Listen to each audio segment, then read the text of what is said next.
everyone. Xander and I have just finished up our first week here in Portugal, and we wanted to drop an update for our friends, family, and anyone else considering this move. It's been a largely positive experience, but we have run into a few struggles, and we're going to start off with the positives, but we have definitely made some mistakes along the way, and hopefully you can learn from them. We're staying in the interior region, so after our 40-hour flight, we had to catch another 4-hour train ride. Luckily, the train station is an easy distance from the airport, and we had already purchased tickets on the Comboios to Portugal app. The app has an English interface as well, so it was super easy. The ride from Lisbon to Castelo Branco, the main city in our region, was gorgeous. It followed this river, the Tagus, for most of the trip.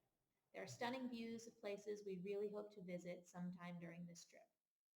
A ticket taker came through the train after each stop to check or sell tickets to new passengers. He already knew our names and our destination thanks to the app. I got a chance to practice my budding Portuguese with him, and he spoke English when those communications broke down.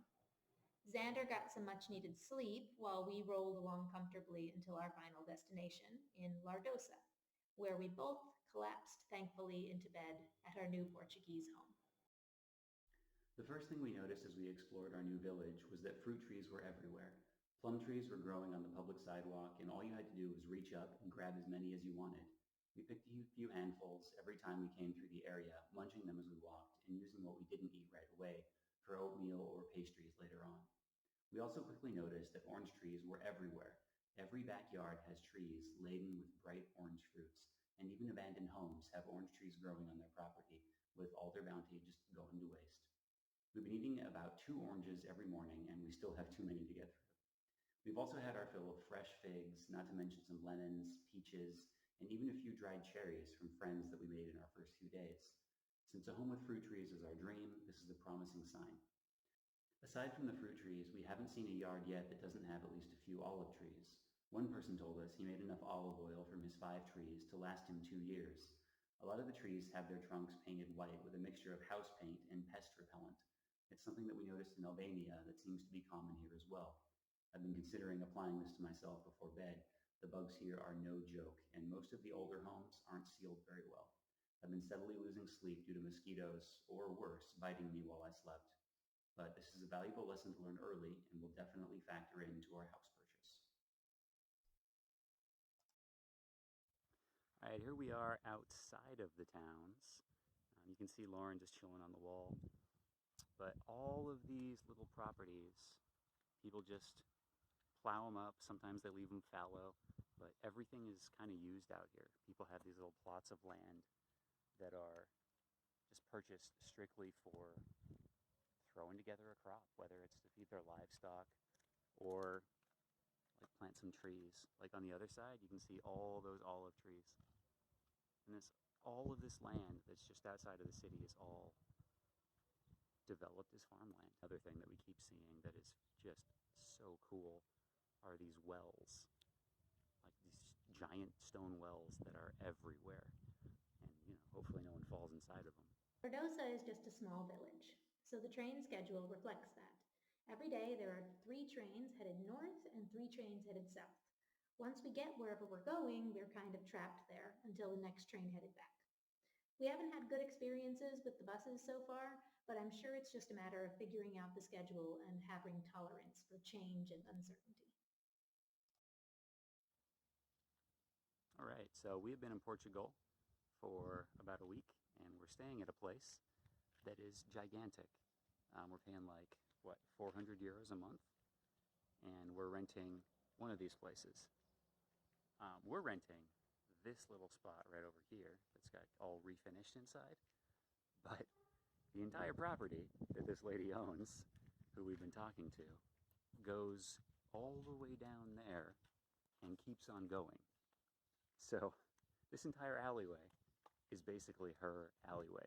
I'm probably going to have to put this on fast forward so that people don't get crazy bored. But all of this is hers. This wall, this tree, all of this stuff. Above, all that land is back there, that's all hers. All those homes that you see over there.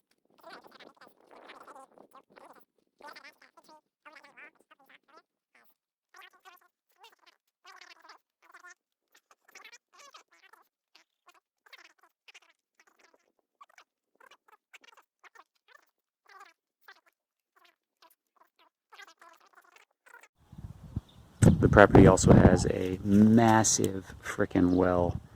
Like, it's so big you can see steel beam supports. And hopefully I don't drop my phone. But all the way down there is a whole crap ton of water. And it's being invaded by a blackberry bush.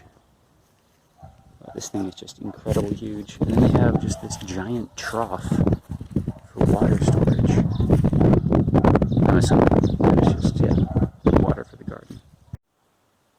Here is our back door, which I will be opening shortly to show you the vast outdoor backyard area that we have. So, this is just the massive property that, we randomly stumbled upon. Not that we own, but that we rent. And pretty much all of these trees that you see are olive trees. Those guys, and all those ones all the way all over there. Like all of this. And then we got some orange trees all over here. Alright, so here we are at a well, and Lauren is just reeing up. Just like, thank you so much. You can see it's completely potable. She's just drinking some. And these are in every little township. And it's a good place to keep cool in the hot summer months. This first week has been mostly about getting our bearings. We figured out where to buy groceries, how to set up our electricity and water bills, and how to catch the trains and buses. Trains have been more expensive than expected, and buses less reliable. But otherwise, everything has been pretty good. We've viewed a few houses, found a few vegan spots, planted a few little seedlings, and been kept awake by one very loud clock tower. I hope this video reassures our families that this dream isn't insane, reassures our friends that we will have a beautiful home for them to visit someday, and reassures anyone planning to make this move that it can be done, even by a couple of fairly unprepared amateur world travelers.